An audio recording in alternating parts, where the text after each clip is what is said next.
என்னோடு கூட லூக்கா 2ஆம் அதிகாரம் 11ஆம் வசனத்தையும் 1 தீமோத்தேயு 1ஆம் அதிகாரம் 1ஆம் வசனத்தையும் நாம் வாசிக்க போகிறோம். லூக்கா 2:11 இப்படியாக சொல்கிறது, இன்று கர்த்தராகிய கிறிஸ்து என்னும் இரட்சகர் உங்களுக்கு தாவீதின் ஊரிலே பிறந்திருக்கிறார். In the town of David a savior has been born to you. He is the Messiah, the Lord என்று அங்கே தூதர்கள் வந்து சொல்கிறார்கள். நம்முடைய கர்த்தராகிய கிறிஸ்து யார்? 1 தீமோத்தேயு 1:1 படி நம்முடைய நம்பிக்கையாயிருக்கிற கர்த்தராகிய இயேசு கிறிஸ்து, நம்முடைய நம்பிக்கையாயிருக்கிற கர்த்தராகிய இயேசு கிறிஸ்து. ஆண்டவருடைய நாமம் மகிமைப்படுவதாக. இன்றைக்கும் கடந்த 2 வாரமாக நாம் 2 தலைப்புகளிலே நம்ம பார்த்தோம். கிறிஸ்மஸ் தரும் சந்தோஷம், கிறிஸ்மஸ் தரும் சமாதானம். இன்றைக்கு கிறிஸ்மஸ் தரும் நம்பிக்கை. அல்லேலூயா. the hope of Christmas. Christmas தரும் நம்பிக்கையை குறித்து இன்றைக்கு நான் பேச விரும்புகிறேன். இன்றைக்கு உலகம் முழுவதும் கிறிஸ்மஸ் கொண்டாடப்படுகிறது. ஆடைகள், என்னமாக அலங்காரங்கள், வெளிச்சங்கள், லைட்ஸ், பாடல்கள், பரிசுகள், இப்படின்னு சொல்லி பலவிதமான காரியத்தை வைத்து கொண்டாடுகிறோம். ஆனால் இயேசு பிறந்ததனுடைய நோக்கம் என்ன? What is the purpose of Christmas? ஏன் இயேசு பிறந்தார் என்பதை குறித்து இன்றைக்கு அநேகர் அறியாமல் இருக்கிறார்கள். இன்றைக்கு அநேக உள்ளங்கள் இன்றைக்கு உடைந்த உள்ளங்களாக இருக்கிறது. வெளியே புன்முறுவல், ஆனால் உள்ளமோ உடைந்திருக்கிறது. Behind smiling faces many hearts are broken. Behind bright lights many lives are dark. வெளியே வெளிச்சம் இருக்கிறது, ஆனால் உள்ளத்திலோ இருள் இன்னைக்கு அநேகருடைய வாழ்க்கையில் இருக்கிறது. Behind festive songs, வெளியே அங்கே கொண்டாட்ட பாடல்களை பாடுகிறோம். But many souls are weary. அநேக நபர்கள், ஆத்துமாக்கள் இன்றைக்கு சோர்ந்து போய் நம்பிக்கை இல்லாமல் இருக்கிறார்கள். எதிர்காலத்தை குறித்த நம்பிக்கை உண்டா? குடும்பத்தை குறித்த நம்பிக்கை இருக்கிறதா? என் தோல்விக்கு அப்பாலே ஒரு நம்பிக்கை இருக்கிறதா என்று பலருடைய கேள்வி இன்னைக்கு இருக்கிறது. தூதன் வந்து சொல்கிறான், உங்களுக்கு ஒரு நற்செய்தி. ஹல்லேலூயா. இந்த நற்செய்தி என்னன்னா, நம்பிக்கை நமக்காக பிறந்திருக்கிறது. Christmas is God's declaration that hope has come. நம்பிக்கை நமக்காக வந்திருக்கிறார், நம்பிக்கை அளிக்கிற தேவன் நமக்காக வந்திருக்கிறார் என்பதனுடைய பிரகடனம் தான் இந்த கிறிஸ்மஸ் செய்தியாக இருக்கிறது. ஆண்டவருடைய நாமம் மகிமைப்படுவதாக. இன்றைக்கும் 3 தலைப்பின்களே சுருக்கமாக உங்களோடு நான் பகிர்ந்து விரும்புகிறேன். Hope promised, வாக்கு பண்ணப்பட்ட நம்பிக்கை. இந்த இயேசு கிறிஸ்துவை குறித்து, அவருடைய பிறப்பை குறித்து அநேக காரியங்கள் வாக்கு பண்ணப்பட்டது.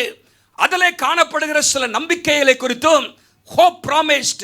இரண்டாவதாக hope present, நமக்காக இந்த உலகத்திலே பிறந்த நம்பிக்கை, வாக்கு பண்ணப்பட்ட நம்பிக்கை, நமக்காக வந்த நம்பிக்கை.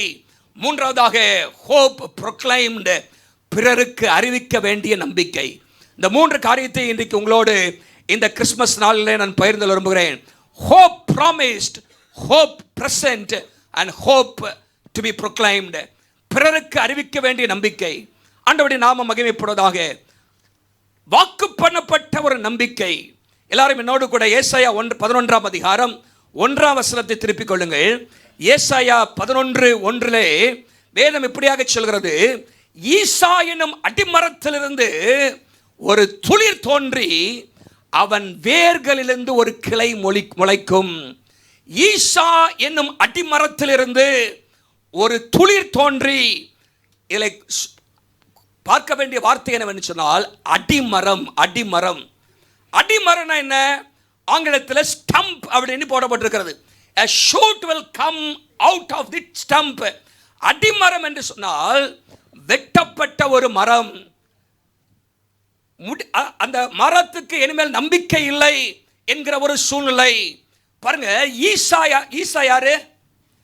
தாவீதுடைய தகப்பன். தாவீதுடைய தகப்பன். ஆண்டவர் ஈசாவுடைய மகன். தாவீதுடைய வம்சத்திலே அநேக ராஜாக்கள் வந்தார்கள். வேதம் சொல்லுகிறது, தாவீதுடைய வம்சத்திலே ராஜாக்கள் எப்பொழுதும் இருப்பார்கள், அவனுடைய விளக்கு அணையாதிருக்கும் என்றெல்லாம் சொல்லப்பட்டது. ஆனால் வேதம் சொல்லுகிறது, யாரு? தாவீதுக்கு பிற்பாடு சாலமோன் ராஜ்யபாரத்திலே வந்தார்.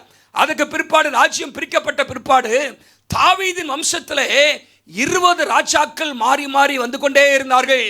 கடைசி ராஜாவாக செதேக்கியா என்கிற ராஜா அந்த தாவீதின் வம்சத்திலே ஆளுகை செய்து கொண்டிருந்தான். கிபி 586 வருஷம், கிமு 586 வருஷம் நேபுகாத் நேச்சார் வந்து அவனை சிறைப்பிடித்துக் கொண்டு போனான். தேவாலயத்தை இடித்து போட்டான். இஸ்ரவேல் ஜனங்களை, யூத ஜனங்களை அவன் பாபிலோனுக்கு சிறையிருப்பு கொண்டு போயிட்டான். அதுக்கு பிற்பாடு தாவீதின் சிங்காசனத்திலே அமர்வதற்கு ஆள் இல்லை. தாவீதின் சிங்காசனம் ஒரு வெட்டப்பட்ட ஒரு மரமாக காணப்பட்டது. பாருங்க, இன்னைக்கு நம்ம கிறிஸ்மஸ் ட்ரீ வைக்கிறோம் வீடுகளில். ஆனால் அன்றைக்கு ஏசாயா பார்த்த கிறிஸ்மஸ் ட்ரீ எப்படி தெரியுமா இருந்துச்சு? நான் பாருங்க, அடிமரம்னா என்ன? இதான் அடிமரம். டிவியில் பாருங்க, அடிமரம் என்று சொன்னால் வெட்டப்பட்ட மரம். இனிமேல் இந்த மரத்திற்கு நம்பிக்கை இல்லை, இது எல்லாம் முடிந்து விட்டது. The tree has been cut down. வெட்டப்பட்டு விட்டது. growth has stopped. இங்கே வளர்ச்சி இனிமேல் கிடையாது. The future looks finished. எதிர்காலம் இல்லை அப்படிங்கிற ஒரு நிலைமை தான் எனது இந்த வெட்டப்பட்ட மரம். அடிமரம் என்று சொன்னால் வெட்டப்பட்ட அறுக்கப்பட்ட மரம் தான் இந்த அடிமரம். ஆனால் தீர்க்கதரிசி சொல்கிறார், தாவீதின் சிங்காசனத்திலே இயேசு வந்து அரசாட்சி செய்வார். ஹல்லேலூயா. அங்கே இது துளிர்க்கும், இது துளிர்க்கும். அடுத்த படத்தை பாருங்க, மரத்திலிருந்து ஒரு துளிர் வருது. ஒரு சொல்லுங்க பார்க்கலாம். அங்கே வருது, அங்கே துளிர்க்கிறது. வெட்டப்பட்டு ஒன்றுமில்லை என்கிற ஒரு சூழ்நிலையிலே, முடிந்தது என்கிற ஒரு சூழ்நிலை அங்கே துளிர்த்தது என்று சொல்லி பார்க்கிறோம். இயேசு தாவீதின் சிங்காசனத்திலே வந்து உட்கார்ந்தார். வேதம் சொல்கிறது, லூக்கா 1ஆம் அதிகாரம் 31, 32, 33 வசனங்களில் வாசிக்கும் பொழுது, இயேசு கன்னியின் வயிற்றிலே பிறப்பார் என்றெல்லாம் சொல்லிவிட்டு அங்கே சொல்லப்பட்டிருக்கிறது, அவர் உன்னதமான குமாரன் எனப்படுவார். கர்த்தராகிய தேவன் அவருடைய பிதாவின் தாவீதின் சிங்காசனத்தை அவருக்கு கொடுப்பார். அவர் என்றென்றைக்கும் அரசாளுவார். ஹல்லேலூயா. என்றென்றைக்கும் அரசாளுவார். அந்த தாவீதின் சிங்காசனத்திலே இயேசு வந்து அமர்ந்தார். அங்கே ஹல்லேலூயா, நித்தியமாக அரசாட்சி செய்யும்படியாக கிட்டத்தட்ட 600 வருஷம் ஏசாயா இந்த தீர்க்கதரிசனத்தை சொல்லும் பொழுது 600 ஆண்டுகளுக்கு முன்பாக சொல்கிறார். வெட்டப்பட்ட நாள் 586 அது முற்றிலுமாக தாவீதின் சிங்காசனம் அங்கே முடிந்து போனது என்கிற ஒரு சூழ்நிலை காணப்பட்டது. 600 ஆண்டுகள், சுமார் 600 ஆண்டுகள் அந்நியர்கள் ஆளுகை செய்து வந்தார்கள். Foreign domination. அங்கே நீங்க பார்த்தீங்கன்னா இஸ்ரவேல் ஜனங்கள் சிதறி போயிருந்தார்கள், சிறையிருப்பில் இருந்தார்கள். சிங்காசனத்திலே ஆட்கள் இல்லை. there is no throne, there is no king on the throne. Israel under foreign rule. God was silent for many years. Humanly speaking, there was no hope. நம்பிக்கை இல்லை, அவ்வளோதான், முடிஞ்சு போச்சு நினைச்சாங்க. ஆனால் ஆண்டவர் சொல்றாரு, அடி மரத்திலிருந்து ஒரு துளிர் துளிக்கும். ஹல்லேலூயா. Out of the stump will come a shoot. அங்கே அடிமரத்திலிருந்து ஒரு துளிர் உண்டாகும். இன்னைக்கு ஆண்டவர் நம்மை பார்த்து சொல்கிறார், நம்முடைய வாழ்க்கை இந்த வருஷத்தின் கடைசியில் வந்திருக்கிற நம்முடைய வாழ்க்கையும் ஒரு வெட்டப்பட்ட மரத்தை போல இருக்கலாம். நம்பிக்கை இல்லாத போல் இருக்கலாம். இது துளிர் விடுமா என்கிற ஒரு கேள்வி நம்முடைய வாழ்க்கையில் இருக்கலாம். இதற்கு ஒரு எதிர்காலம் இருக்கிறதா என்கிற கேள்வி நம்முடைய வாழ்க்கையில் இருக்கலாம். ஆனால் கிறிஸ்மஸ் தீர்க்கதரிசனமான வார்த்தை என்னவென்று சொன்னால், ஈசாயின் அடிமரத்திலிருந்து ஒரு துளிர் துளிர்க்கும். ஹல்லேலூயா. தேவ பிள்ளைகளே, நம்முடைய வாழ்க்கையில இயேசு நமக்கு நம்பிக்கை அளிக்கும்படியாக ஆண்டவர் இந்த உலகத்திலே நமக்கு பிறந்தார். ஹல்லேலூயா. எசேக்கியேல் 37ஆம் அதிகாரத்திலே இந்த வசனம் குறிப்பாக இயேசுவை குறித்து சொல்லப்பட்ட வசனம். ஆனால் 37ஆம் அதிகாரம் எசேக்கியேல் சொல்லும் பொழுது இஸ்ரவேல் ஜனங்களை குறித்து அங்கே சொல்லப்பட்டிருக்கிறது. அவர்களும் சிதறப்பட்டு போனார்கள், செத்த எலும்புகளாக இருந்தார்கள். 37ஆம் அதிகாரம் 11ஆம் வசனத்தில் நீங்கள் வாசிக்கும் பொழுது அங்கே எசேக்கியேல் அங்கே ஒரு உலர்ந்த எலும்புகள் நிறைந்த பள்ளத்தாக்கிலே அங்கே நிற்கிறார். அங்கே வேதம் சொல்லுகிறது 11ஆம் வசனத்தில், எங்கள் நம்பிக்கை அற்று போயிற்று, நாங்கள் அறுப்புண்டு போகிறோம், எலும்புகள் உலர்ந்து போயிற்று. இந்த எலும்புகள் உயிரடையுமா? Try and dead. செத்து போயிடுச்சு, ட்ரையா போயிடுச்சு. ஒரு ஈரப்பசை கூட அங்கே இல்லை. ஒரு ஈரப்பசை இருந்தால் கூட சில இடத்துல எலும்புல ஈரப்பசை இருந்தால் போட்டு என்ன பண்ணுவோம், டேஸ்ட். ஆனால் அதில் ஒன்றுமே இல்லை, நோ மாய்ஸ்சர் அட் ஆல். அப்படிப்பட்ட ட்ரை போன்ஸாக இருக்குது. ஆண்டவர் சொல்றாரு, இது உயிரடையும் சொல்றாரு. ஹல்லேலூயா. உயிரடையும், சேனையாய் எழும்பும். இங்கே சொல்லப்பட்டிருக்கிறது, நம்பிக்கை அற்று போயிற்று. ஆங்கிலத்தில் hope is gone. Hope is gone. இன்றைக்கு தேவ பிள்ளைகளாக நம்முடைய வாழ்க்கையிலும் கூட சில நேரத்தில் நமக்கு கேள்விகள், is there a hope for me? எனக்கு நம்பிக்கை இருக்கிறதா? எதிர்காலத்தை குறித்த நம்பிக்கை இருக்கிறதா? என்னுடைய வாழ்க்கை துளிர்க்குமா?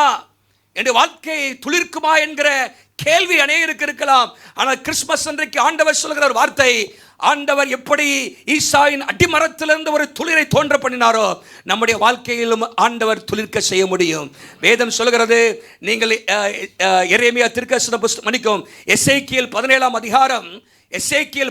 அதிகாரம் 24ஆம் வசனத்தில் நடுப்பகுதியில் ஒரு வசனம் இப்படியாக சொல்கிறது, பட்டு போனதை தழைக்க பண்ணினேன், பட்டு போனதை தழைக்க பண்ணினேன் என்று ஆண்டவர் சொல்றாரு. I will make the dry tree flourish. I will make the dry tree flourish. பட்டு போன ஒரு மரத்தை நான் தழைக்க பண்ணுவேன். ஆண்டவருடைய வாக்குத்தத்தம் அது. நம்முடைய வாழ்க்கையிலும் கூட பட்டு போயிருக்கிற சூழ்நிலைகள், முடிந்தது என்கிற சூழ்நிலையிலே கர்த்தர் தழைக்க பண்ணுகிறார். ஒரு சொல்லுங்க பார்க்கலாம். ஒரு அடிமரம், வெட்டப்பட்ட மரம், அது துளிர்க்கிறது. தேவ பிள்ளையே, இன்றைக்கு உங்கள் வாழ்க்கையை துளிர்க்க பண்ணுகிறதுக்கு தான் ஆண்டவருடைய வாக்குத்தத்தம். ஹல்லேலூயா. Hope promised. இஸ்ரவேல் ஜனங்களுடைய நிலைமை அப்படி இருந்தது, வெட்டப்பட்ட மரம் போல் இருந்தது. தாவீதின் சிங்காசனத்திலே ஆட்கள் இல்லை, இஸ்ரவேல் ஜனங்கள் சிதறப்பட்டு போனார்கள். அவ்வளவுதானா? கர்த்தர் ஒரு வாக்கு பண்ணாரு, அடிமரத்தில் இருந்து துளிர்க்கும். Out of the stump will come a shoot. இன்னைக்கு அந்த வாக்கு தத்தத்தை நம்முடைய வாழ்க்கையிலும் ஆண்டவர் நிறைவேற்ற அவர் வல்லமை உள்ள தேவனாக இருக்கிறார். ஹல்லேலூயா. ஒரு புதிய ஆரம்பம், ஒரு புதிய ஜீவன், ஹல்லேலூயா, தழைக்க பண்ணுகிற அனுபவத்தை கத்த நமக்கும் ஆண்டவர் தர அவர் வல்லமை உள்ள தேவனாக இருக்கிறார். எத்தனை பேர் விசுவாசிக்கிறீங்க? ஹல்லேலூயா. நம்பிக்கை இல்லை, ஆனால் கர்த்தர் நமக்கு நம்பிக்கையை தருகிறார். இயேசுவின் பிறப்பு நமக்கு நம்பிக்கையை கொண்டு வருகிறது. ஆண்டவர் ஈசாயின் அடிமரத்திலிருந்து அந்த வம்சத்திலே, தாவீதின் வம்சத்திலே, நீங்கள் மத்தேயு எழுதின சுவிசேஷம் 1ஆம் அதிகாரம் 1ஆம் வசனத்திலே நீங்கள் அப்படியாக தான் வாசிக்கிறோம். மத்தேயு எழுதின சுவிசேஷம் 1ஆம் அதிகாரம் 1ஆம் வசனம் எப்படி ஆரம்பிக்கிறது? ஆபிரகாமின் குமாரனாகிய தாவீதின் குமாரனாகிய இயேசுவுடைய வம்ச வரலாறு அங்கே வந்து கொண்டே இருக்கிறது.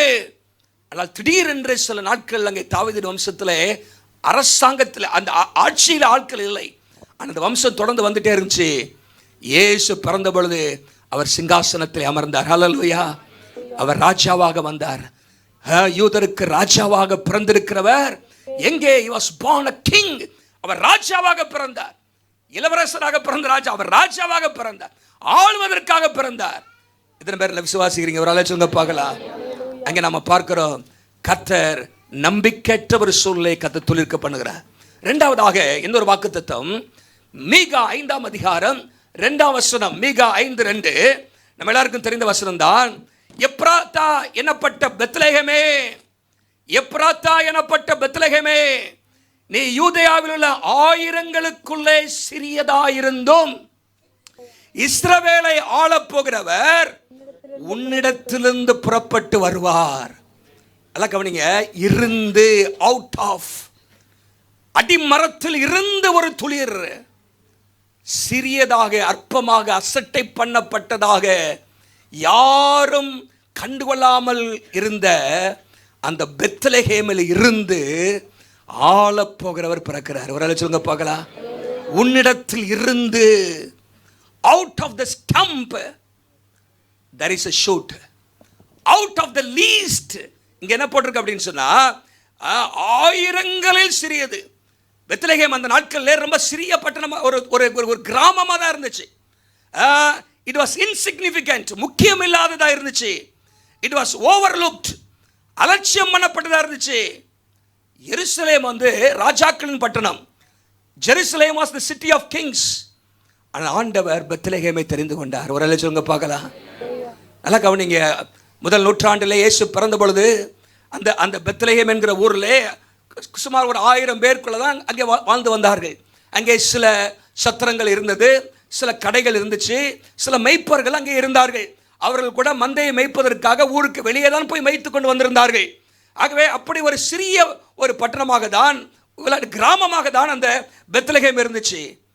ஆனால் வேதம் சொல்கிறது, அந்த பெத்லெகேமுக்கு ஒரு அடையாளத்தை ஆண்டவர் கொடுத்தார். ஹல்லேலூயா.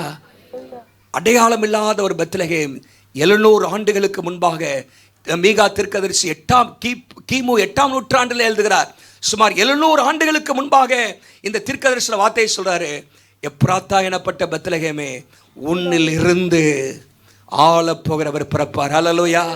இன்னைக்கு அநேக நேரத்தில் நம்முடைய வாழ்க்கையில் நம்ம அற்பமாக எண்ணப்படலாம், நம்முடைய கோத்திரத்தில் நம்முடைய குடும்பத்தில் நம்ம அற்பமாக எண்ணப்படலாம். ஆனால் கர்த்தர் நம்முடைய வாழ்க்கையில பெரிய திட்டங்களை வச்சிருக்கிறாரு.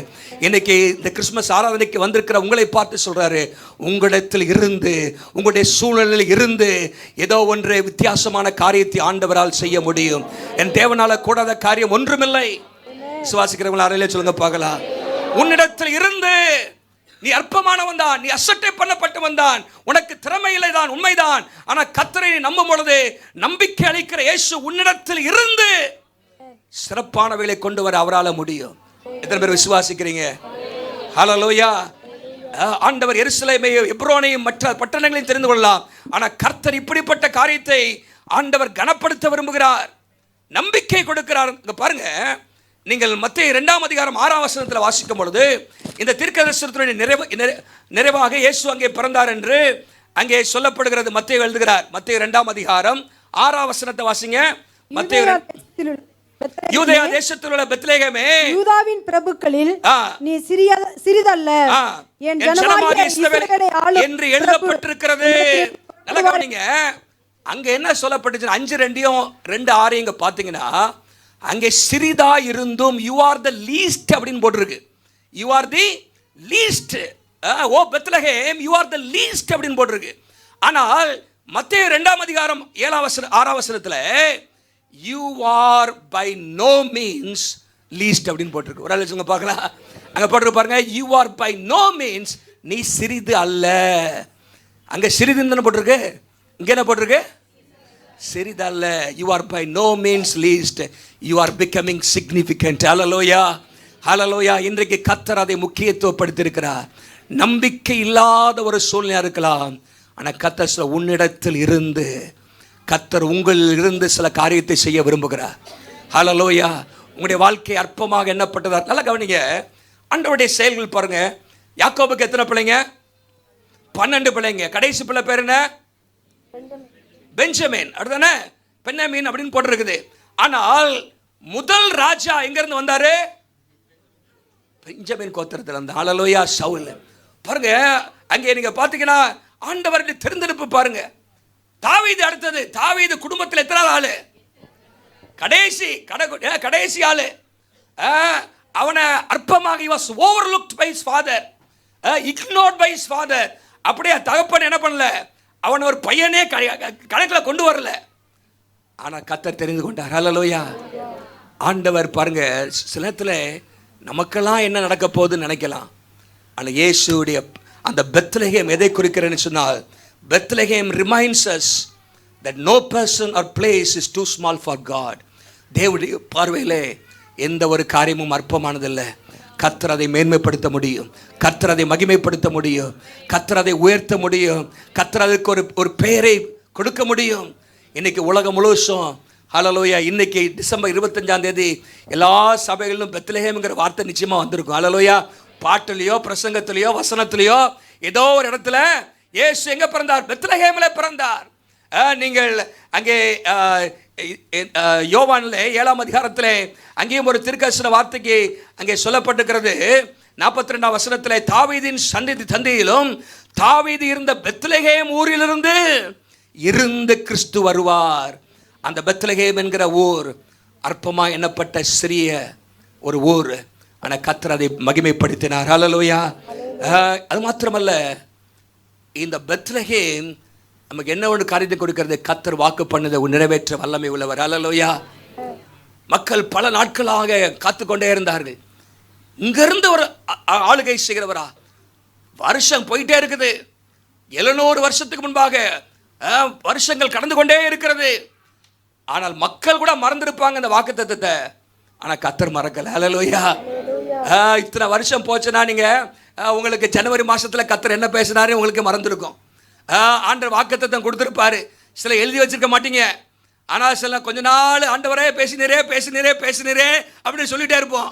அப்புறம் இங்கே பேசினீர் ஆண்டவரே அப்படின்னு விட்டுருவோம். ஆனால் 700 வருஷம் ஆகியும் கர்த்தர் வாக்குத்தத்தத்தை நிறைவேற்றினார். ஹல்லேலூயா, ஹல்லேலூயா. அவர் வாக்குத்தத்தத்தில் உண்மை உள்ளவர். வேதம் சொல்லுகிறது, நிச்சயமாகவே முடிவு உண்டு. உன் நம்பிக்கை வீண் போகாது, உன் நம்பிக்கை வீண் போகாது. கர்த்தர் நமக்கு நம்பிக்கை அளிக்கிறவர். அடிமரத்தில் இருந்து ஒரு துளிர், சிறியதில் இருந்து ஆளப்போகிறவர். ஹல்லேலூயா. நம்முடைய வாழ்க்கையில இயேசுவினுடைய பிறப்பு நம்பிக்கை கொடுக்கிற பிறப்பாக இருக்கிறது என்று பார்க்கிறோம். ஹல்லேலூயா. ரோமர் 4:18 இப்படி அநேக நம்பிக்கையற்ற சூழ்நிலைகள் வேதத்தில் உண்டு. ரோமர் 14:18 ஆபிரகாம் சாராளுடைய சம்பவத்தை குறித்து அங்கே சொல்லப்பட்டிருக்கிறது. நம்புவதற்கு ஏதுவில்லை. there is no hope. நம்புவதற்கு ஏதுவில்லை. கற்பம் செத்து போயிற்று, சரீரம் செத்து போயிற்று. ஆனால் கர்த்தர் நம்பிக்கையை கொடுத்தார். ஹல்லேலூயா. வாக்குத்தத்தத்தை நிறைவேற்றினார் என்று பார்க்கிறோம். ஹல்லேலூயா. லூக்கா 1 சகரியா எலிசபெத் அவருடைய வாழ்க்கையும் வெட்டப்பட்ட ஒரு சூழலை போலதான் இருந்துச்சு. ஆனால் கர்த்தர் அற்புதம் செய்தார். ஹல்லேலூயா. நம்பிக்கை அளிக்கிற தேவன் அவர், வாக்கு பண்ணினவர், உண்மை உள்ளவர். God is not finished yet. ஆண்டவர் உங்கள் வாழ்க்கையில ஒரு முடிவு கொண்டு உங்கள் வாழ்க்கையில நம்பிக்கை இல்லை என்கிற சூழ்நிலைக்கு கொண்டு வரவில்லை. கர்த்தர் நம்பிக்கையை தருகிறார். ஒரு சொல்லுங்க பார்க்கலாம். ஆண்டவர் அற்புதம் செய்வார், துளிர்க்க செய்வார் ஆண்டவர். ஹல்லேலூயா. அங்க ஒரு சிஸ்டர் உட்கார்ந்துருக்காங்க, 2 வருஷமா படுத்த படுக்கையில உட்கார்ந்தாங்க. அவருடைய வாழ்க்கை ஒரு வெட்டப்பட்ட வாழ்க்கையை போல இருந்துச்சு. அப்படிதானே சிஸ்டர்? ஆனா துளிர்ச்சி இன்னைக்கு வந்து முக்காடு போட்டு வந்து உட்கார்ந்துருக்கிறாங்க. ஹல்லேலூயா. 2 வருஷமா 2 years she was bedridden. She became very very thin. அவங்க எலும்பும் தோலுமா இருந்தாங்க. நம்ம பார்க்கும்போது கர்த்தர் ஒரு நம்பிக்கையை கொடுத்து உட்கார வச்சிருக்காரு. நம்முடைய ஆண்டவர் நம்பிக்கை அளிக்கிறவர். ஹல்லேலூயா. ஆண்டவர் அற்புதத்தின் தேவன். ஹல்லேலூயா. அப்போ பாருங்க, வாக்கு பண்ணப்பட்ட நம்பிக்கை. இரண்டாவதாக hope present. ஆண்டவர் நம்பிக்கையாக இந்த உலகத்தில் வந்தார். Today a savior is born. நமக்காக பிறந்தார். நமக்காக வந்த நம்பிக்கை பாருங்க. hope came down. நம்பிக்கை பூமியிலே இறங்கி வந்தது. ஹல்லேலூயா. பாருங்க, hope is no longer an idea. நம்பிக்கை என்பது இது ஒரு கருத்து அல்ல. நம்பிக்கை அப்படிங்கிறது ஒரு ஐடியா கிடையாது. நம்பிக்கை என்பது ஒரு நபர். ஒரு அல்ல சொல்லுங்க பார்க்கலாம். hope is a person. hope is a person. hope as a name. hope of Christmas as a name. Christmas நம்பிக்கைக்கு ஒரு பெயர் இருக்கிறது. என்ன பெயர்? இயேசு. சொல்லுங்க, அப்படியே முழிக்கிறிய திருத்தரனே. என்னது? இயேசு. hope of Christmas as a name and that name is Jesus. இயேசு. நம்பிக்கைக்கு ஒரு பெயர் இயேசு. நீங்க பைபிள்ல வாசித்தீங்கன்னா அதான் நம்ம ஏற்கனவே வாசித்தோம் அல்லவா? 1 தீமோத்தேயு 1:1 நம்முடைய நம்பிக்கையாயிருக்கிற இயேசு. நம்முடைய நம்பிக்கையாயிருக்கிற இயேசு.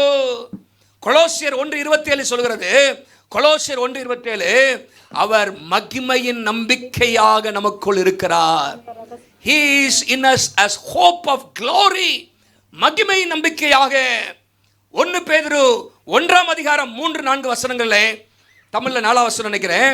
1 பேதுரு 4 பாருங்க. 1 ஜீவனுள்ள நம்பிக்கை. இயேசு யாரு? ஜீவனுள்ள நம்பிக்கை, மகிமையின் நம்பிக்கை ஆக நமக்குள்ளாக இருக்கிறார். ஹல்லேலூயா. இந்த பூமியில நம்பிக்கையாக வந்தார். ஒரு டாக்டர் எங்கிருந்தோ தன்னுடைய பேஷண்ட்டை ட்ரீட் பண்றது இல்ல, அவர் பேஷண்ட் இருக்கிற இடத்துக்கு வர்றாரு. ஹல்லேலூயா. அந்த ரூமுக்குள்ள போறாரு. ஆகவே இயேசு இந்த பூமிக்கு இறங்கி வந்தார். வேதம் சொல்கிறது, யோவான் 1:14 வார்த்தை மாம்சமாகி நமக்குள் வாசமணினார். He dwelt among us. ஆகவே தான் மத்தேயு 1:23 வாசிக்கிறோம், அவருடைய பெயர் இம்மானுவேல் என்று அறியப்படும். ஹல்லேலூயா. தேவன் நம்மோடு இருக்கிறார். நம்மோடு இருக்கும்படியாக வந்த நம்பிக்கை அவர். நல்லா கவனிங்க. ஆண்டவராக இயேசு இந்த உலகத்தில் வந்து எவ்விதத்தில் நமக்கு நம்பிக்கை கொடுக்கிறார் என்றால் 2 விதத்தில் 2 காரியத்தை சொல்லி நான் அடுத்த குறிப்பில் போகிறேன். முதலாவதாக அவர் இருளை வெளிச்சமாக்கி நம்பிக்கை அளிக்கிறார். இயேசு வந்தபடினாலே இருளுக்கு ஒரு முடிவு இருக்கிறது. ஹல்லேலூயா. இருளுக்கு ஒரு முடிவு இருக்கிறது. நீங்க வேதத்தில் வாசிக்கும் பொழுது பைபிள் சொல்லுது, யோவான் 1:9 யோவான் 1:9 வாசிங்க. எந்த மனுஷனையும் மெய்யான, இந்த உலகத்தில் ஏகப்பட்ட பொய்யான ஒளி இருக்குது, ஆனா ஒரே ஒரு மெய்யான ஒளி என்னது? இயேசு. ஹல்லேலூயா.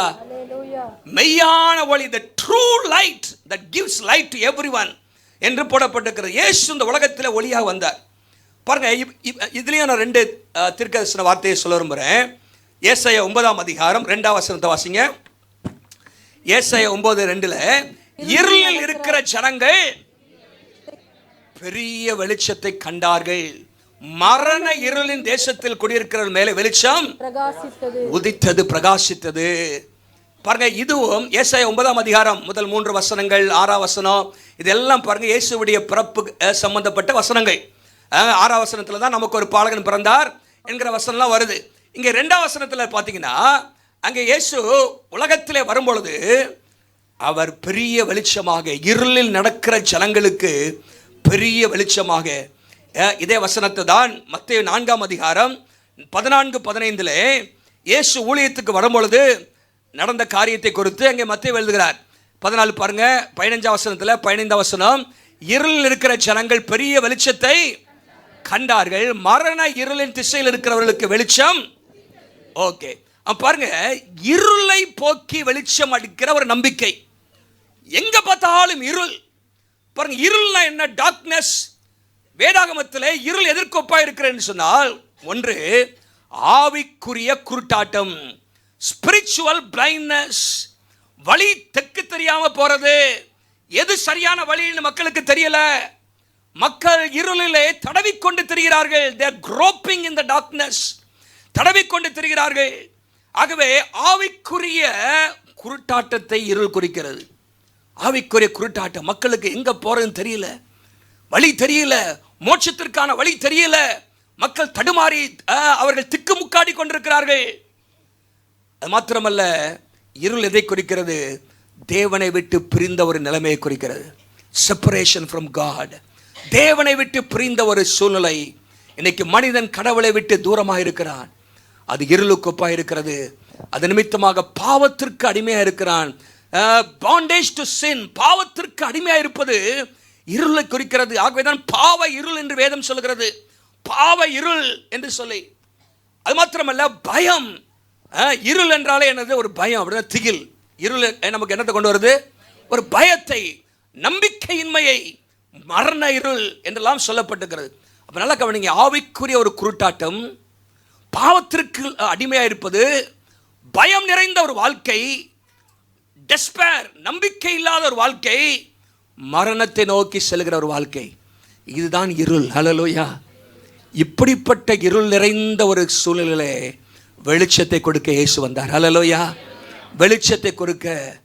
பாருங்க, இந்த இடத்துல ஏசாயா இருளில் நிற்கிற ஜனங்கள்னு போடல, இருளில் நடக்கிற ஜனங்கள். அப்படின்னா என்ன அர்த்தம்னா, darkness has become or had become their way of life.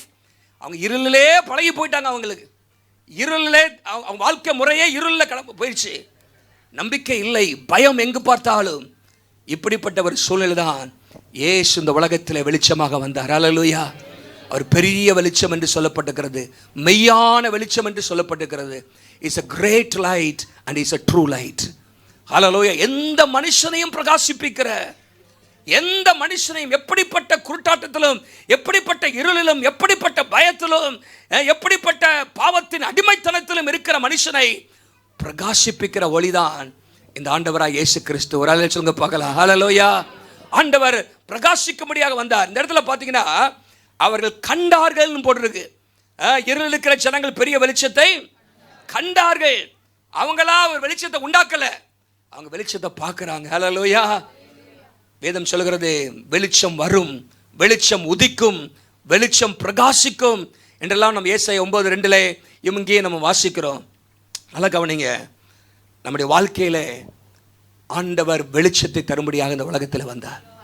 அது ஒரு நம்பிக்கை. என்ன நம்பிக்கைனா, நம்முடைய வாழ்க்கையின் இருளுக்கு ஒரு முடிவு இருக்கிறது, குருட்டாட்டத்துக்கு ஒரு முடிவு இருக்கிறது. நீங்கள் தடுமாறிக்கொண்டே இருக்க வேண்டிய அவசியம் இல்லை. இயேசு சொன்னார், நானே வழி, என்னை பின்பற்றுகிறவன் இருளிலே நடக்க மாட்டான் என்று சொன்னார். ஹல்லேலூயா.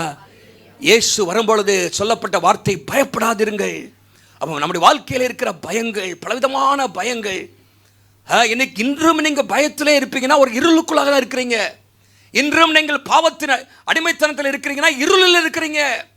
இன்றும் உங்களுடைய வாழ்க்கையில வழி தெரியாமல் தடுமாறிக்கொண்டிருக்கிறீங்கன்னு சொன்னா இருளில் இருக்கிறீங்க. ஆண்டவர் அது எல்லாவற்றுக்கும் ஒரு தீர்வாக, இருளுக்கு ஒரு நம்பிக்கை அளிக்க வெளிச்சமாக இந்த உலகத்தில் வந்தார். ஹல்லேலூயா. நம்முடைய வாழ்க்கையில் ஒரு வெளிச்சம் உதிக்கும். ஹல்லேலூயா. அவர் அருணோதயம் என்று சொல்லப்பட்டிருக்கிறது. டான், ரைசிங் சன் அப்படின்னு போட்டிருக்கு. உதய சூரியன். நம்முடைய ஆண்டவர் நம்ம வாழ்க்கையில இருளை போக்கும்படியாக உதித்த அவர் அருணோதயமாக இருக்கிறார். ஹல்லேலூயா. பாருங்க, இந்த இடத்துல நீங்கள் வாசித்தீங்கன்னாங்க, நம்முடைய வாழ்க்கையில இயேசு வந்தபொழுது அநேகருடைய வாழ்க்கையில் இந்த பயங்கள் போனது. அநேகருடைய வாழ்க்கையில இருந்த குருட்டாட்டங்களை கர்த்தர் மாற்றினார். இருளை கர்த்தர் அகற்றி போட்டார் என்று சொல்லி பார்க்கிறோம். வேதத்தில் ஒரு வசனத்தை வாசிங்க. சங்கீதம் 18:28. சங்கீதம் 18:28 சொல்கிறது, தேவரே என் விளக்கை ஏற்றுவீர், என் தேவனாகிய கர்த்தர் என் இருளை வெளிச்சமாக்குவார். தேவரீர் என் விளக்கை ஏற்றுவீர், என் இருளை வெளிச்சமாக்குவார். உங்க வாழ்க்கையில எப்படிப்பட்ட ஒரு இருள் போல ஒரு சூழ்நிலை என்னன்னே தெரியல அப்படின்னு இருக்கா, இயேசுடைய பிறப்பு நமக்கு வெளிச்சத்தை கொண்டு வந்து ஒரு நம்பிக்கையை கொடுக்கிறது. ஹல்லேலூயா, ஹல்லேலூயா. அவர் வெளிச்சத்தை நமக்கு தருகிறார். வெளிச்சமாக இயேசு இருக்கிறார். நானே உலகத்தின் ஒளி என்று சொன்னார். நம்முடைய வாழ்க்கையிலே தடுமாற்றங்களை ஆண்டவர் நிச்சயமாக மாற்றுவார். உங்களுடைய இருள் பல நாட்களாக இருக்கலாம், ஆனால் அது இனிமேல் இருக்க போவது அவசியம் இல்லை. ஹல்லேலூயா. Darkness may have last long, but it will not last forever. ஹல்லேலூயா. வேதத்தில் நாம் வாசிக்கிறோம், நீங்கள் ஒரு டனலுக்குள்ளே போனீங்கன்னா, ட்ரெயின் போகுதுன்னு வச்சிங்களேன், கும்பு இருட்டாக இருக்கும், அப்படியே இருட்டாக இருக்கும். ஆனால் டனல் முடிவில் என்ன இருக்குது? வெளிச்சம் இருக்குது. ஹல்லேலூயா. இஸ்ரவேல் ஜனங்கள் ஒரு டனலுக்குள்ளே போகிற மாதிரி பல நாட்கள் போனாங்க. திடீர்னு அவங்களுக்கு இயேசு உதித்தார். ஹல்லேலூயா. நம்முடைய வாழ்க்கையில் அது அன்றைக்கே உதித்து விட்டார். அந்த இயேசுவை நம்முடைய வாழ்க்கையில் ஏற்றுக்கொள்ளும் பொழுது நம்முடைய வாழ்க்கையில் இருக்கிற இருள்களும் நீக்க அவர் வல்லமை உள்ள தேவனாக இருக்கிறார். உங்களுடைய விளக்கை இயேசு ஏற்றுவார், இருளை இயேசு வெளிச்சமாக்குவார் என்று வாசிக்கிறோம். தடுமாற்றம் என்னை தேவையில்லை. வாக்குத்தத்தத்தை நிறைவேற்ற அவர் வல்லமை உள்ள தேவனாக இருக்கிறார். ஒரு நம்பிக்கை இல்லாத ஒரு சூழ்நிலை வேதத்தில் நான் சொல்ல விரும்புகிறேன். அப்போஸ்தலர் 27ஆம் அதிகாரத்தில் ஒரு நம்பிக்கையற்ற சூழ்நிலை நம்ம பார்க்குறோம்.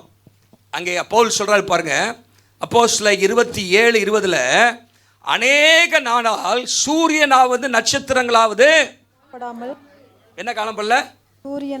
சூரியன் நட்சத்திரம் இல்லைன்னா என்ன இருக்கும்? எப்படி இருக்கும்? இருள் தான் இருக்கும். அப்படிதானே? அங்கே பாருங்க, காலையிலையும் வெளிச்சம் இல்லையா, ராத்திரிலையும் வெளிச்சம் இல்லை. ராத்திரில போய் வெளிச்சம் இருக்காது. அங்கே நட்சத்திர வெளிச்சத்தையும் காணும், சூரிய வெளிச்சத்தையும். அப்படின்னு எத்தனை நாளா? அநேக நாளாய். neither sun nor stars appeared for many days.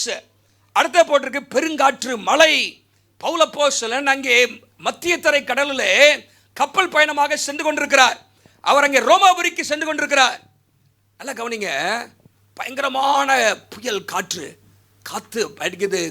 சூரியனையும் பார்க்கல, நட்சத்திரத்தையும் பல நாட்களாக பார்க்கலையா. அடுத்த வசனத்தில் போட்டிருக்கு, அடுத்த வார்த்தை பகுதியில், இனி தப்பி பிழைப்போம் என்கிற நம்பிக்கை முழுசா போச்சான். முழுசா. ஆங்கிலத்தில் we finally gave up all hope. கடைசியா போச்சுரா, முன்னு நம்பிக்கை இல்லை அப்படிங்கிற நிலைமைக்கு வந்துட்டோம் அப்படிங்கிறார். அப்படின்னு சொல்றாங்க மக்கள். we finally gave up all hope of being saved. அவ்வளோதான், முடிஞ்சு போச்சு, இனிமேல் நம்பவே வேண்டாம், இனிமேல் நம்பவே வேண்டாம் அப்படிங்கிற அளவுக்கு வந்துட்டாங்களாம். we gave up all hope. ஏன்னா பயங்கரமான காற்று. இந்த அதிகாரத்தில் வாசித்தீங்கன்னா 4 விதமான காற்றை கொடுத்து போட்டிருக்கு. ஒன்று கடுங்காற்று. என்ன காற்று? இல்லை, முதல் 4ஆம் வசனத்தில் பாருங்க. 4ஆம் வசனத்தில் எதிர்காற்று. என்ன காற்று? சேத்துல நம்ம முன்னாடி போக நினைப்போம், எதிர்காற்று பின்னாடி தள்ளணும். எதிர்காற்று, கான்ட்ரரி விண்டு, எதிர்காற்று. 7ஆம் வசனத்தில் தடுக்கிற காற்று. அதான் எதிர்காற்று மாதிரி தான். அந்த காற்று எங்களை தடுத்தபடியால் வேகமாக போன விரும்புகிறேன், ஆனால் என்ன பண்ணுது? அது தடுக்குது, மெதுவாக தான் போக வைக்குது. நான் போன நினைக்கிற ஸ்பீடில் என்ன பண்ண முடியல, போக முடியல. அப்புறம் தடுக்கிற காற்று. அடுத்த காற்று பாருங்க, 14ஆம் வசனத்தில் 14 என்ன காற்று போட்டிருக்கு? கடுங்காற்று. 20ஆம் வசனத்தில் நீங்க எல்லாம் சுழல் காற்றுக்கு ஆயத்தமா இருக்கிறீங்களோ? எங்கடா சுழல் காற்று இருக்குன்னு? சுழல் காற்று இருக்கு, சில இடத்துல சுழட்டி அடிக்கும். பெருங்காற்று. என்ன காற்று? பாருங்க, இப்படிப்பட்ட அநேக சூழ்நிலைகள், கடுங்காற்று, எதிர்காற்று, பெருங்காற்று, சுழல் காற்று. இதுக்குள்ள மனுஷன் மாட்டினா அந்த தப்பு மாட்டானா? அங்கே போட்டிருக்கு we gave up all hope. எல்லா நம்பிக்கையும் போயிடுச்சு. ஆனால் பவுல் சொல்கிறாரு, கர்த்தர் என்கிட்ட பேசியிருக்கிறார், நான் ராயனுக்கு முன்பாக நிற்கணும். ஹல்லேலூயா. என்னதான் காற்று அடித்தாலும், என்னதான் புயல் வந்தாலும், என்னதான் இருளாக இருந்தாலும் எனக்கு ஒரு வாக்குத்தத்தம் வெளிச்சமாக இருக்குது. ஹல்லேலூயா. அந்த வாக்குத்தத்தம் நிறைவேறும். ஆண்டவர் அங்கே சொல்லப்பட்டிருக்கு, நான் ராயனுக்கு முன்பாக நிற்க வேண்டும் என்று கர்த்தர் சொன்னார். 44ஆம் வசனத்தில் பார்த்தீங்கன்னா அங்கே சொல்லப்பட்டிருக்கிறது, எல்லாரும் தப்பி கரை சேர்ந்தார்கள். 28:1 சொல்கிறது, நாங்கள் தப்பி கரை சேர்ந்த பின்பு. அப்போ 27:20 தப்பிப்போம் என்கிற நம்பிக்கை இல்லை. ஆனால் 44 சொல்றது தப்பிச்சாங்க, நம்பிக்கையை தந்தார். ஹல்லேலூயா. ஆண்டவருடைய வார்த்தை நமக்கு நம்பிக்கை தருகிறது. ஹல்லேலூயா. கர்த்தர் இப்படிப்பட்ட அநேக சூழ்நிலை நம்ம பார்க்குறோம். Hope, that's all, hope is gone அப்படின்னு அங்கே பார்த்தோம் எசேக்கியேல் 37. இங்கே we gave up all hope அப்படின்னு போட்டிருக்கு. நம்பிக்கையெல்லாம் விட்டுட்டோம், அவ்வளோதானே. ஆனால் கர்த்தர் நம்பிக்கையை தருகிறவர். ஹல்லேலூயா. இந்த கிறிஸ்மஸ் நாளிலே கர்த்தர் நம்மோடு பேசுகிறது, உங்களுக்கு ஒரு நம்பிக்கை இருக்கிறது. ஹல்லேலூயா. சூழ்நிலைகள் சாதகமாக இல்லாமல் இருக்கலாம், ஆனால் கர்த்தர் நமக்காக ஒரு ஒரு ஒரு ஒரு எதிர்காலத்தை கர்த்தர் வைத்திருக்கிறார். ஹல்லேலூயா. ஒரு திட்டத்தை நமக்காக வைத்திருக்கிறார். அடி மரத்திலிருந்து எப்படி துளிர் தோன்றியதோ கர்த்தர் ஆண்டவர் செய்வார். ஹல்லேலூயா. ஹல்லேலூயா. முடியாதது என்கிற காலம் நம்முடைய வாழ்க்கையில் இருக்கலாம், ஆனால் என் தேவன் முடிய பண்ணுகிற கர்த்தர். ஹல்லேலூயா. அவன் பாருங்க, இருளுக்கு ஒரு முடிவு உண்டு என்கிற ஒரு நம்பிக்கை. there is a hope, the darkness will come to an end. அந்த இருள் ஒரு முடிவுக்கு வரும் என்கிற ஒரு நம்பிக்கை இயேசு நமக்கு கொண்டு வந்திருக்கிறார். வரல சொல்லுங்க பார்க்கலாம். உங்க வாழ்க்கையில் இருளிலே கடந்து போக வேண்டிய அவசியம் இல்லை, ஆண்டவர் முடிவு வைத்திருக்கிறார். ரெண்டாவதாக நீங்க பார்த்தீங்கன்னா, hope is joy in sorrow. துக்கத்தை சந்தோஷமாக மாற்றி நம்பிக்கை அளிக்கிறார். துக்கத்தை சந்தோஷமாக மாற்றி. இப்போ அதே ஏசாயாவுக்கு வாங்க. ஏசாயா 9ஆம் அதிகாரம் 3ஆம் வசனத்துக்கு வாங்க. 3ஆம் வசனத்துக்கு அங்கே போட்டிருக்கு, அந்த ஜாதியை திரளாக்கி அதுக்கு மகிழ்ச்சியை பெருக பண்ணினீர், அறுப்பில் மகிழ்கிறது போல, கொள்ளையை பங்கிட்டுக் கொள்கிறது கழிகிறது போல உமக்கு முன்பாக மகிழ்கிறார்கள். மகிழ்ச்சி. 2ஆம் வசனம் இருளுக்கு முடிவு. இங்கே 3ஆம் வசனத்தில் துக்கத்திற்கு முடிவு. துக்கத்திற்கு முடிவு. there is an end to your sorrow. உங்களுடைய வாழ்க்கையில் இருக்கிற துக்கத்துக்கு முடிவை கொண்டு பார்க்க இயேசு பிறந்தார். வரல சொல்லுங்க பார்க்கலாம். ஆகவே இயேசு பிறந்த பொழுது தூதர்கள் வந்து சொன்ன முதல் வார்த்தை, எல்லா ஜனத்திற்கும் மிகுந்த சந்தோஷம். ஹல்லேலூயா. பயம் நீங்கி சந்தோஷம், துக்கம் நீங்கி சந்தோஷம் என்று நம்ம பார்க்கிறோம். ஆண்டவர் சந்தோஷத்தை கொடுக்கிறவராக இந்த உலகத்திலே வந்தார். பாருங்க, இந்த வசனத்தில் நீங்க பார்த்தீங்கன்னா, இந்த சந்தோஷத்தை 2 விதமான சந்தோஷத்துக்கு ஒப்பா சொல்லப்பட்டிருக்கு. 2 விதமான சந்தோஷம். ஒன்று என்ன சந்தோஷம்னா, அறுப்பிலே மகிழ்கிறது போல, ஹார்வெஸ்ட் ஜாய். Harvest Joy. ஒரு அறுவடை உண்டாகுது அப்படின்னா விவசாயிகள் எப்படி இருப்பாங்க?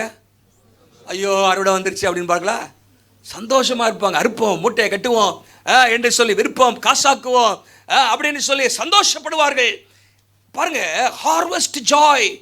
அது எப்போ அந்த சந்தோஷம் வருதுன்னா, ரொம்ப நாள் காத்திருந்த பிற்பாடு வருது. அல்லேலூயா.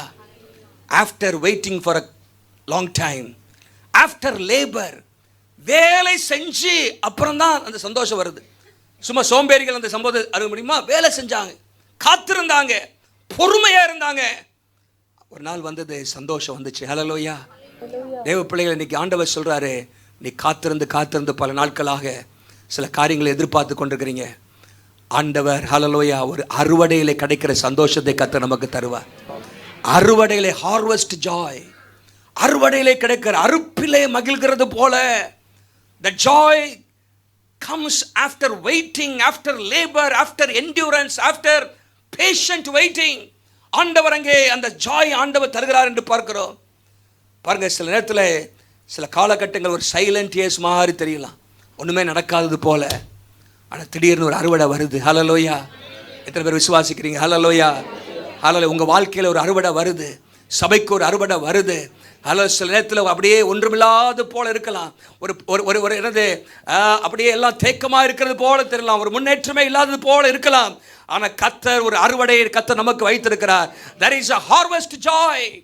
ரெண்டாவது, அங்கே அந்த சந்தோஷத்தை எதுக்காக ஒப்பாரி சொல்லப்பட்டிருக்குன்னா, அங்கே விக்டரி ஜாய். Victory Joy. அங்கே யுத்தத்திலே கிடைத்த வெற்றிக்கிலே கிடைக்கிற சந்தோஷம். அங்கே 9:3 பார்த்தீங்கன்னா என்ன போட்டிருக்குது? கொள்ளையை பங்கிட்டுக் கொள்ளுகிறதில் கழிகிறது போல. ஆங்கிலத்தில் as warriors or soldiers rejoice when dividing the plunder. ஒரு பெரிய யுத்தம் நடந்துச்சு, யுத்தம் முடிஞ்சிருச்சு, எதிரி தோத்து போயிட்டான், எல்லாத்தையும் விட்டுட்டு போயிருக்கிறான், எல்லாத்தையும் பிடிச்சி என்னது கொள்ளடிக்கிறாங்க பாருங்க, விட்டு அந்த அந்த பிளண்டர் கொள்ளையில் பங்கிட்டுக் கொள்வது போல சந்தோஷம். இது எதை குறிக்கிறேன்னா, இப்போ சண்டை முடிஞ்சிருச்சு, hallelujah, fight is over, enemy is defeated. எதிரி தோட்டாதானே கொள்ளையடிக்க முடியும்.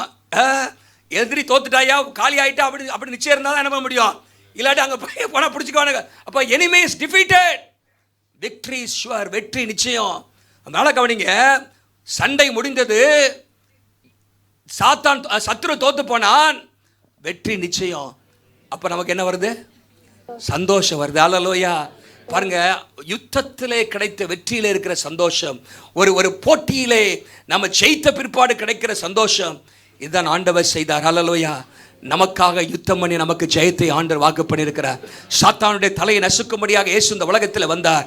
ஹல்லேலூயா. பிசாசு கொண்டு வருகிற போராட்டங்கள், கவலைகள், கண்ணீர்கள் எல்லாவற்றையும் ஆண்டவர் சிலுவையிலே முடித்து வைப்பதற்காக இயேசு இந்த உலகத்தில் வந்தார். It's a victory joy. இது வெற்றி தருகிற சந்தோஷம். இது பாருங்க, இயேசு இந்த உலகத்தில் வந்த பொழுது அநேகருடைய துக்கத்துக்குள்ளா கடந்து சென்றார்.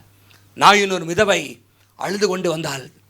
வேதம் சொல்கிறது 7ஆம் அதிகாரம் 13ஆம் வசனத்தில், கர்த்தர் இந்த நாயினொரு விதவதியின் துக்கத்தை ஆண்டவர் சந்தோஷமாக மாற்றினார். எவரு பயங்கரமான ஒரு போராட்டத்தில் இருந்தார், அழுது கொண்டிருந்தார், குடும்பத்தார் எல்லாரும் அழுது கொண்டிருந்தார்கள். இயேசு அந்த சூழ்நிலைக்கு உள்ளாக கடந்து வந்தார். ஹல்லேலூயா. இயேசு உள்ளே வந்தார். Jesus did not avoid sorrow, he walked into the sorrow. ஆண்டவர் அங்கே துக்கமான சூழ்நிலைக்கு உள்ளே போய் அங்கே மகிழ்ச்சியை கொடுத்தார். ஹல்லேலூயா. மார்த்தாள் மரியாளுடைய வாழ்க்கையில் இருந்த துக்கத்தை ஆண்டவர் சந்தோஷமாக மாற்றினார். சகேயுடைய வாழ்க்கையில் பணம் இருந்தது, பதவி இருந்தது, என்னமாக அந்தஸ்துல எல்லாமே இருந்துச்சு, ஆனால் அவனுடைய வாழ்க்கையில் சந்தோஷம் இல்லை. இயேசு அவனுடைய வாழ்க்கையில் குறுக்கிட்டார். ஹல்லேலூயா. இந்த வீட்டுக்கு ரட்சிப்பு வந்தது என்றார். அவனுக்கு ஒரு பெரிய சந்தோஷம். துக்கங்களை சந்தோஷமாக மாற்றி நம்பிக்கை அளிக்கிறவர் நம்முடைய ஆண்டவராகிய தேவன். ஹல்லேலூயா. கர்த்தர் அப்படிப்பட்ட சந்தோஷத்தை உங்களுக்கு தருவாராக. அப்போ பாருங்க, இயேசு வந்தார், நம்பிக்கை வந்தது. எப்படி? வெளிச்சமாக வந்தார், மகிழ்ச்சி கொடுக்கும்படியாக வந்தார், சந்தோஷத்தை கொடுக்க. அப்போ அந்த நம்பிக்கை எப்படின்னா, இருளுக்கு ஒரு முடிவு இருக்கிறது என்கிற ஒரு நம்பிக்கை, துக்கத்திற்கு ஒரு முடிவு இருக்கிறது என்கிற நம்பிக்கை ஆண்டவர் நமக்கு தருகிறார். ஹல்லேலூயா. இப்படி எத்தனையோ பேர் வாழ்க்கையில ஆண்டவர் சந்தோஷத்தை கொடுத்தார். சங்கீதம் 30:5 சொல்கிறது. சங்கீதம் 30:5 அங்கே நான் வாசிக்கிறோம், சாயங்காலத்திலே அழுகை, விடியற் காலத்திலே weeping may endure for the night but joy comes in the morning. ஆண்டவர் மகிழ்ச்சியை நமக்கு தர அவர் ஆயத்தமாக இருக்கிறார். ஹல்லேலூயா. பாருங்க, அறுவடையிலே கிடைக்கிற சந்தோஷம், கொள்ளையிடுகிற அந்த வெற்றியிலே கிடைக்கிற சந்தோஷம், அது எவ்வளோ பெரிய மகிழ்ச்சியாக இருக்கும். ஹல்லேலூயா. அந்த சந்தோஷத்தை கர்த்தர் உங்கள் எல்லாருக்கும் தருவாராக. துக்கத்தை மாற்றுவதற்காக இயேசு இந்த உலகத்தில் வந்தார்.